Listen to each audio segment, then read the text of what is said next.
Olá a todos e a todas. Na aula anterior, a gente começou a desenvolver o nosso trabalho na tela, a desenvolver a nossa série, né?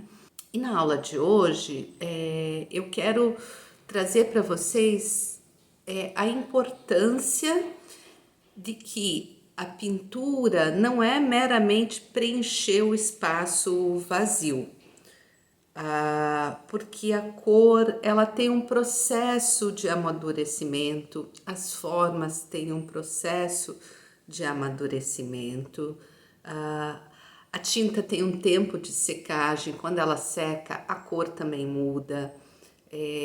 Então, a ideia é que vocês compreendam que quando a gente inicia a pintura, quando a gente preenche todo o espaço compositivo, né, com formas, cores, linhas,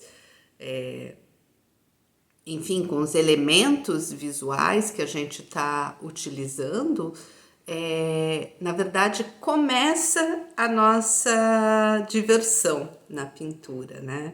Porque você faz uma primeira distribuição desses elementos e o espaço pictórico é um espaço de madurez, né? Ele permite a tela e as tintas acrílica e a óleo, elas permitem que você amadureça esse trabalho, o que é diferente muitas vezes de alguns papéis que ele não permite a gente estar retrabalhando e ampliando e amadurecendo e mudando cor e inserindo elementos, né? É claro, para isso tem que ser um papel muito bom, mas a tela ela permite isso. E isso que eu quero que vocês experimentem nessa aula de hoje, nessa oficina de pintura que estamos proporcionando aqui pelo projeto de extensão, que vocês possam amadurecer a composição que vocês estão realizando. Eu trouxe aqui como exemplo um trabalho que eu estou realizando agora, e eu fiz questão de estar fotografando cada etapa para mostrar para vocês como o trabalho ele vai amadurecendo. Então, eu trouxe aqui como exemplo, né, um trabalho que eu estava realizando. A primeira imagem não é só o desenho, ele já é desenho. E a primeira trabalhada com as cores, né? Na segunda imagem, aqui a gente vê já uma sequência desse pensamento. Mas ainda tá muito em esboço.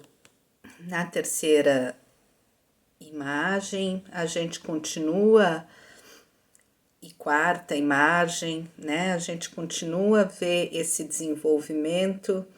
É interessante porque ele forma um losango, daí eu tento apagar esse losango e daí ele volta a querer aparecer aqui nesse trabalho. Depois ele é apagado novamente, né? Esse losango ele é apagado e são inseridas linhas verticais, linha, outra linha, e foi ampliando as linhas.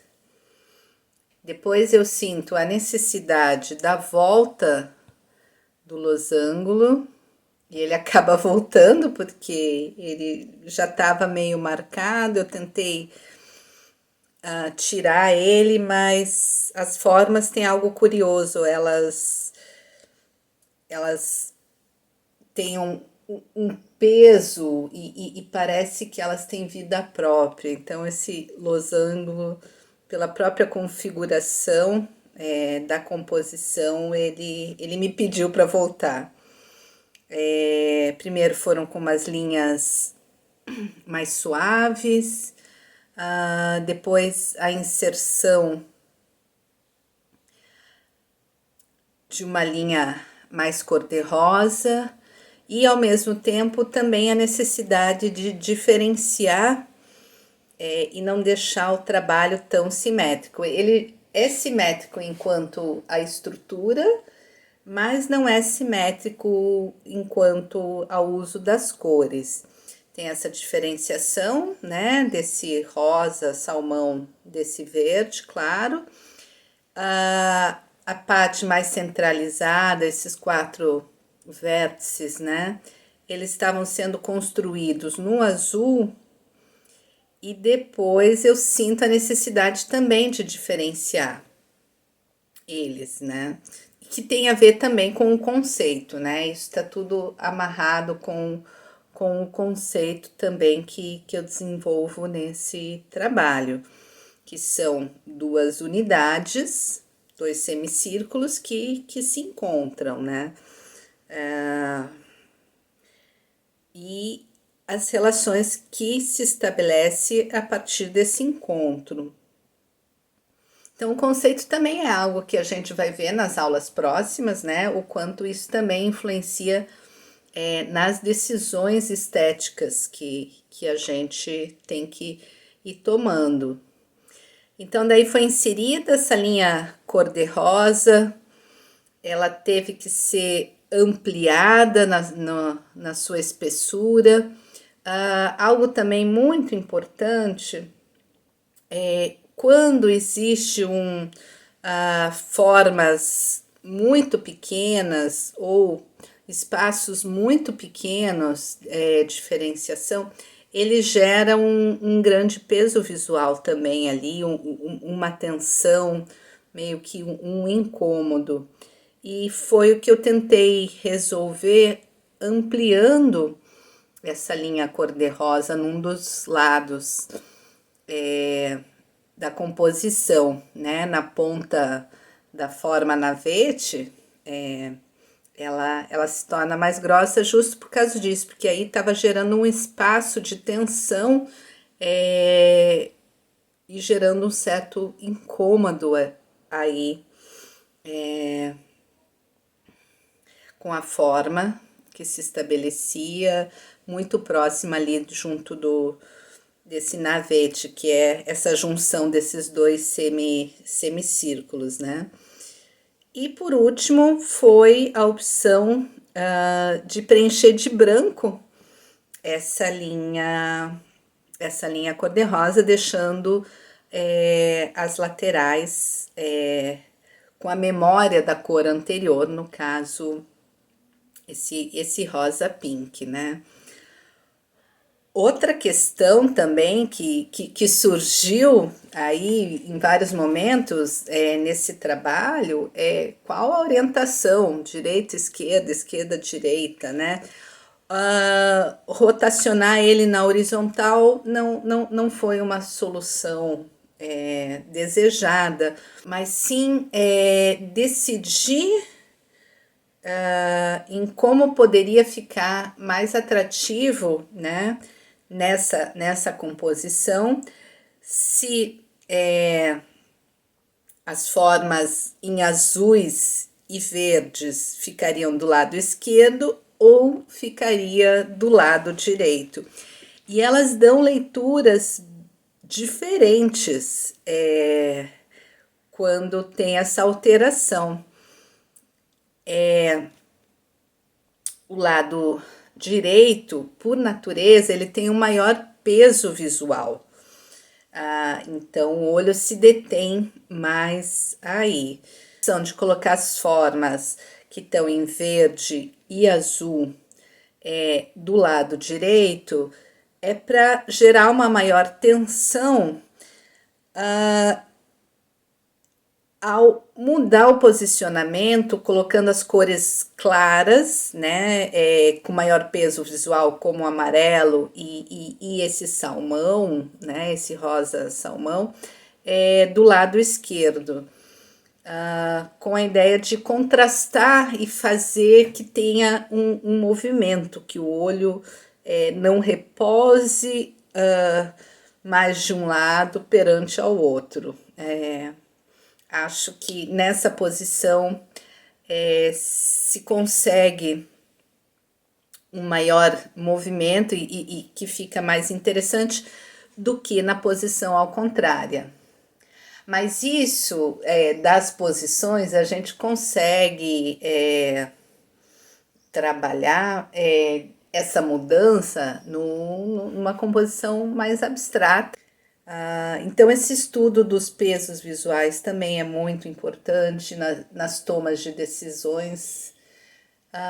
Quanto mais a gente conhece sobre os elementos que compõem a gramática visual, mais nos tornamos conscientes do porquê tais escolhas, né? Nesse jogo que é esse jogo compositivo de criação. Algo importante também é a gente saber parar. É interessante que tem composições, tem trabalhos que a gente faz que ele requer esse contínuo aprimoramento dele, né? Então ele permite você buscar mais e mais e mais. Mas também algo muito importante é a gente saber parar, porque a gente pode estragar algo que já tá bom, né? Nesse querer melhorar continuamente também ocorre, é um risco, né? Por isso que as artes, né, a pintura, a composição, ela é um jogo. A pintura é um jogo, porque você vai querendo ousar, você diz, eu vou usar um pouquinho mais, eu vou inserir mais cor, eu acho que essa cor ainda não é essa, e vai, e vai, e vai. Mas daí você também tem que saber parar.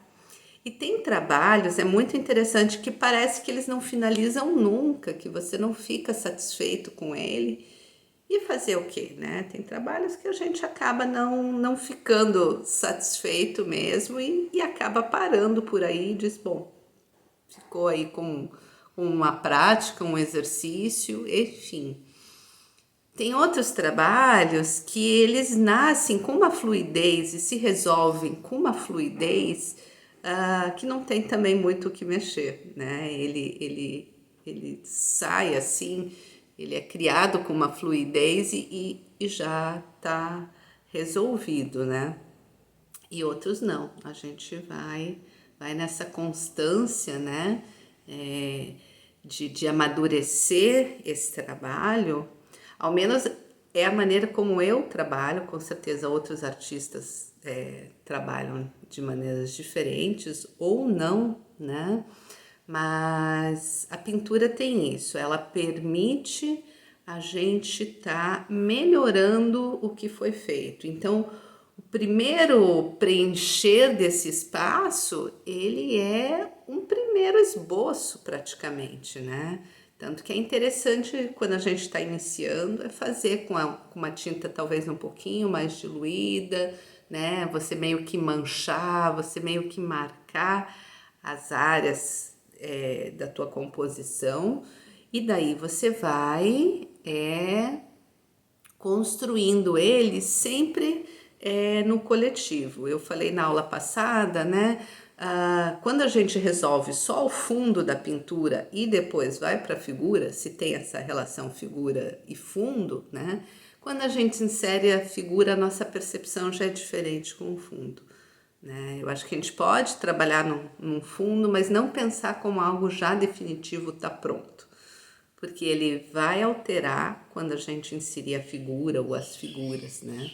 Então, para a gente pensar sempre nesse trabalho contínuo da relação figura e fundo, se há, né, essa relação, e a gente pensando sempre o todo, indo de um estado mais de esboço nesse início e amadurecendo e sempre o todo. A ideia é sempre estar trabalhando o todo, porque uma cor, uma forma, uma pincelada vai influenciar a nossa leitura. Então, pintar é escolher, a gente está continuamente escolhendo, a gente está continuamente decidindo para qual caminho vai, para qual lado vai, com qual cor vai inserir, né? E isso é muito interessante. E eu convido vocês a nessa segunda prática na tela, né, a estar amadurecendo o trabalho que vocês iniciaram anteriormente. Vocês aceitam esse desafio?